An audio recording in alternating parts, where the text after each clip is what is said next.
Всім привіт! З вами Олег Даркбокс, і сьогодні ми поговоримо з вами про одну з найексклюзивніших BMW. Коли людина з дефолтної точки входу у світ BMW заходить, наприклад, купує собі F30, вона починає мріяти про М3 в кузові F80. Після того, як в неї вже є М3, про що вона далі може мріяти? Про щось більш ексклюзивне та лімітоване. І, звичайно, як ви вже зрозуміли, буде сьогодні мова йти про BMW Alpina.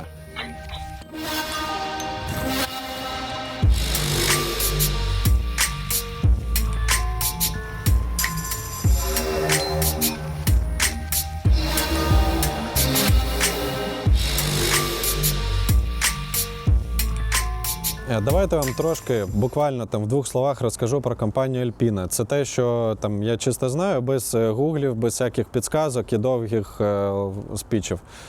Компанія Alpina дуже плотно співпрацює з компанією BMW і з відділенням М.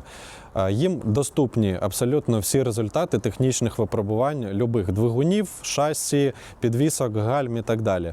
Тобто, відповідно, що після проєктування це все тестується і вони отримують якісь результати. Дуже мало в світі таких придворних тюнінг-ательє, які мають саме доступи. Наприклад, у Мерседеса такий підрозділ є AMG, але там всякі Лорензери, Брабуси і так далі, вони не отримують цих результатів. Тому це дуже корисна інфа, яка дозволяє потім на виході зробити дуже круту і надійну тачку. Друге, те, що Alpina не бере голий кузов і не збирає з нього з нуля машину. Вони беруть штатну машину, це в нашому випадку 335, F30 звичайна. Закреслюють він-код, наносять він-код свій, перероблюють її повністю в ексклюзивчик ось такий. Чому я цим словом ексклюзивчик вже 10 тисяч разів оперую? Тому що таких тачок в цьому саме кузові B3 B-Turbo випущено 374 штуки. І ще 200 з чимось в кузові універсал, в кузові Турінг. Також там були ще інші версії. Була версія S і була версія вже на B58, рестайлова модель. Їх сумарно, напевно, якщо всі ось F30 взяти, то десь приблизно 1000-1200 штук їх всього було випущено.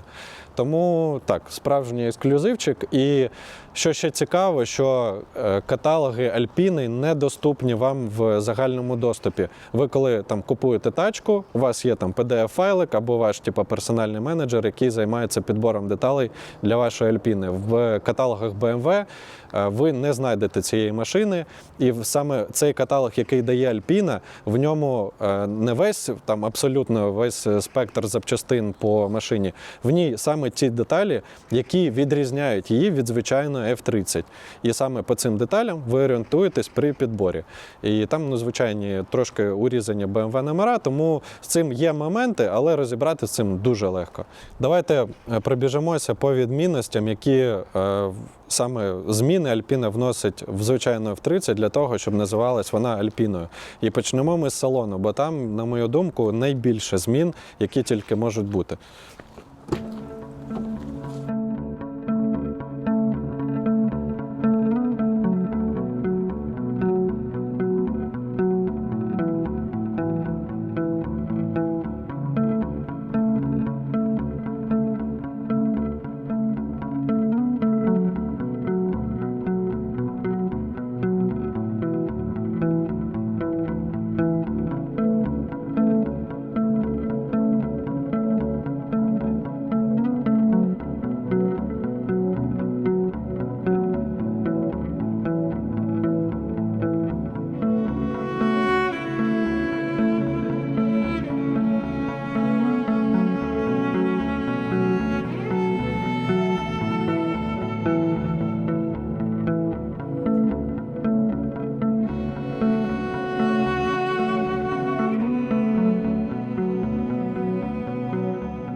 Після салону, як на мене, найбільші зміни тут по двигуну.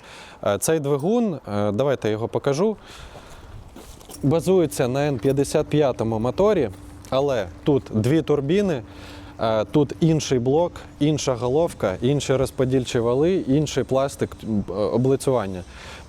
Цей двигун видає 410 кінських сил, і турбоями в нього майже немає. Дуже еластичний і прикольний мотор.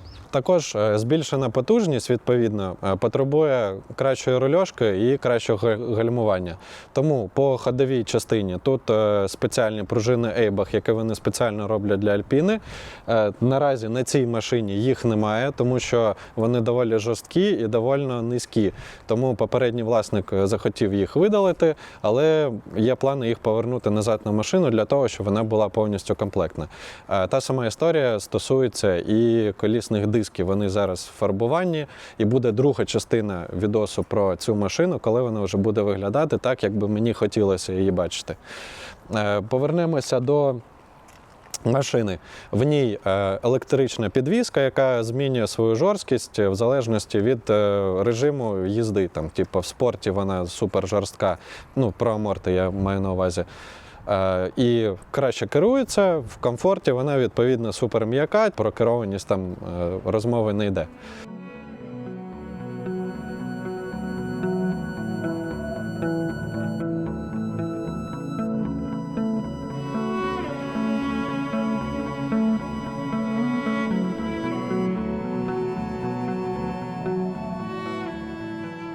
Що стосується зовнішнього вигляду, то тут у компанії Alpina майже все без змін протягом 30 років. Що на Е34 ще були такі самі рішення, що тут. Вони ставлять низьку передню губу, фірмові свої полосочки, свої фірмові диски. На F-серії вони ще докинули спойлер і прикольний вихлоп, який по перформансу прикольний і виглядає також непогано. Губа ця ставиться на звичайний спортбампер, виглядає дуже низькою і дуже гарно підкреслює його лінії. Тут же ж починаються оці наклеєчки, які потім переходять в бокову частину, також фірмові альпінівські. Диски наразі на конкретно цій машині стоять поки що китайські. Вони є майже точною копією, але справжні альпінодрочери знають, що в усіх альпінодисків ніпель знаходиться всередині диска, не на ободі, не по зовнішньому краю, а рівно в центрі. І закривається він ковпачком для того, щоб колесо виглядало максимально по клін-луку. Це поки що репліка катається на машині, і після того, як відреставруємо оригінальні диски, вони повернуться сюди на тачку. Непоганий спойлерок, дактейл і вихлоп, який для Альпіни робить Акрапович. Дуже неголосний він, але при цьому дуже прикольно звучить.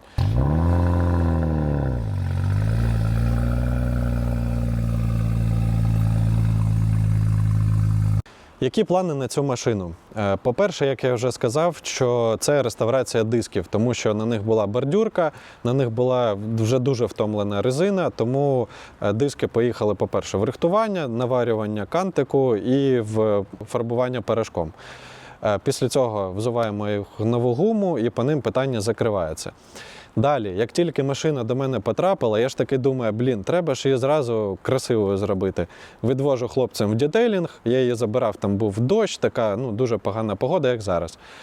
І всіх дефектів не було видно по лакофарбовому покриттю. Відвожу її в детейлінг, хлопці дзвонять на наступний день і кажуть, чувак, тут фарбувати півмашини. Тому на цій машині дуже нормально жарили по трасі, судячи по всьому, тому що передній бампер, капот, навіть на даху є там пару точок від камінців, запісочені, вибиті абсолютно знизу передні крила, накладки на пороги і так далі. Тому тачка буде фарбуватись, і я дуже сильно сподіваюся, що вона по лакофарбовому покриттю, плюс-мінус хоча б буде схожа на стокову. Тому що не хотілося б, щоб півмашини було фарбовано, відповідно.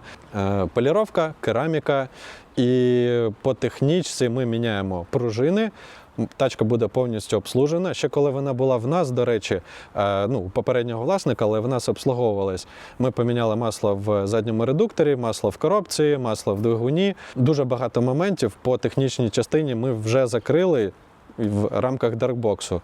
Фінальною ціллю цього є те, що машина повертається в ідеальний сток. Так, як вона виїхала з конвеєру, ніяких тюнінгів, ніяких доробок, тому що я розумію, що таких машин ось тільки було випущено небагато, і потрібно їй просто продовжити вік в максимально близькому до ідеалу стану. Тому в цій серії ви просто дивитесь, яка вона зараз. Красива, не красива, але точно ексклюзивна. А в наступній серії я вам вже показую абсолютно всі роботи, які б по ній були проведені і який результат в нас вийшов. Дякую, що дивились. Всім до побачення.